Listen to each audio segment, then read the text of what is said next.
প্রিয় দর্শক, আসসালামু আলাইকুম। আপনাদের প্রীতীয় শুভেচ্ছা জানিয়ে শুরু করছি আমাদের নতুন আজকের আরেকটি প্রতিবেদন। আপনারা দেখতে পাচ্ছেন আমাদের সামনে ফুটফুটি সুন্দরী পর্দাশীল বোন দাঁড়িয়ে আছে।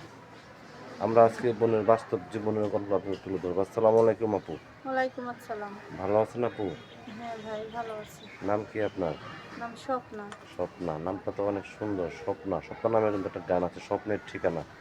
ছবিটা দেখছেন? হ্যাঁ ভাই, দেখছি। দেখছেন, ছবি আচ্ছা। দেখলে কি হইব, একটু কষ্ট না বুঝবো? কষ্ট লাগে? হ্যাঁ। আচ্ছা, তো কেন স্বপ্নের মানুষ পান নাই? না ভাই, স্বপ্নের মানুষ পাই না। আচ্ছা আচ্ছা, তো আপনি ইউটিউবে কেন আসছেন? মনের মানুষের জন্য আসছি, যে আমাকে মন থেকে ভালোবাসবে সেরকম মানুষের জন্য আসছি। মনের মানুষের জন্য আসছেন। ইউটিউবে মনের মানুষ পাওয়া যায় কিভাবে জানলেন? ভাই, ও যে ওনাকেই তো প্রতিবেদন করে মনের মানুষ পায়। এই জন্য ভাবলাম যে আমাকে বুড়া হোক জোয়ান হোক যেরকমই হোক, যে আমাকে মনের থেকে ভালোবাসবে, আমি সেরকম একজন মানুষ চাই। আমাকে সারাটা জীবন দুবেলা দুটো ডাল ভাত খাইবে, আমি সারাটা জীবন তার সেবা যত্ন করতে পারবো, 5 ওয়াক্ত নামাজ পড়বো ইনশাল্লাহ, স্বামীর সেবা যত্ন করবো, আমি এটুকুই চাই ভাই। তারপর লেখাপড়া করছেন? লেখাপড়া অল্প কিছু করছিলাম। নামাজ কালাম পড়েন? ইনশাল্লাহ ভাই, আমি নামাজ কালাম ইনশাল্লাহ নামাজ পড়ি, দাদির কাছে নামাজ পড়াটা শিখছিলাম। আচ্ছা, কি কাজ করেন আপনি? শিলার মেশিনের কাজ করি। সেলাই মেশিনে কাজ করে সংসার চলে আপনি?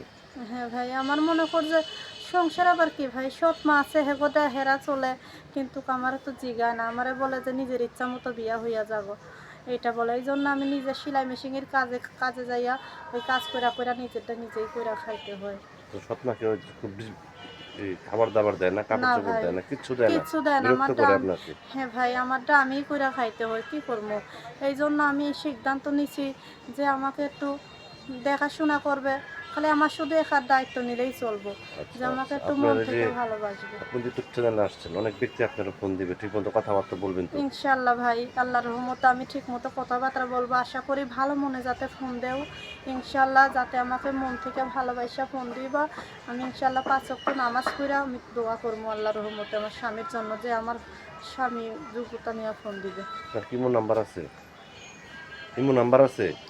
না ভাই, এই মুনাব্বার নাই। আচ্ছা আচ্ছা, এখন যদি কোনো ব্যক্তি আপনাকে ভালোবাসে একটা ইমো ফোন দেয়, আপনি কি নেবেন? ভাই, এটা দিয়ার হিসেব, ওইটা হচ্ছে আলাদা হিসাব। আমি চাই আমি কারো আশায় মনে কর যে কাল্লার আশা আমি করি, আমি চাই একটা মনের মানুষ যে বিয়া শাদি করার ইচ্ছায় যে আল্লাহর রহমতে খুশি হালে দিবে, তাই আমি চাই। আর এছাড়া আমি মনে কর যে কারো কাছে গুনে কোনো কিছু আল্লাহ ছাড়া আমি চাই না ভাই, আমি উপর আল্লাহর কাছে চাই। আচ্ছা আচ্ছা, তো প্রিয় দর্শক, এই স্বপ্নাপুর কথাগুলো শুনলেন। স্বপ্নাপুর গৃহস্থ করে মেয়ে, স্বপ্নার অত্যাচারে বিভ্রান্ত হয়ে গেছে, দেওয়ালে পিঠ থেকে গেছে, ওদের নিয়ে ইউটিউব চ্যানেল আসছে মনে মানুষের জন্য। যদি কোনো ব্যক্তি আপুকে ভালোবেসে কাছে পেতে চান বা যোগাযোগ করতে চান বা আপুর চাঁদ মুখ থানা দেখতে চান, আপুর নাম্বারটি হচ্ছে 01814773966। নাম্বারটা আমি আবারও বলছি, 01814763966। তো এই নাম্বারে যোগাযোগ করতে পারবেন। প্রেম, ভালোবাসা, সাহায্য, সহযোগিতা যে যেটুকু সেটা আপনাদের একান্ত ব্যক্তিগত ব্যাপার। বেশি বেশি টাকা নামাজ পড়েন এবং বেশি বেশি করে দেশটাকে ভালোবাসেন। ভালো থাকেন। আসসালামু আলাইকুম। ওয়ালাইকুম আসসালাম।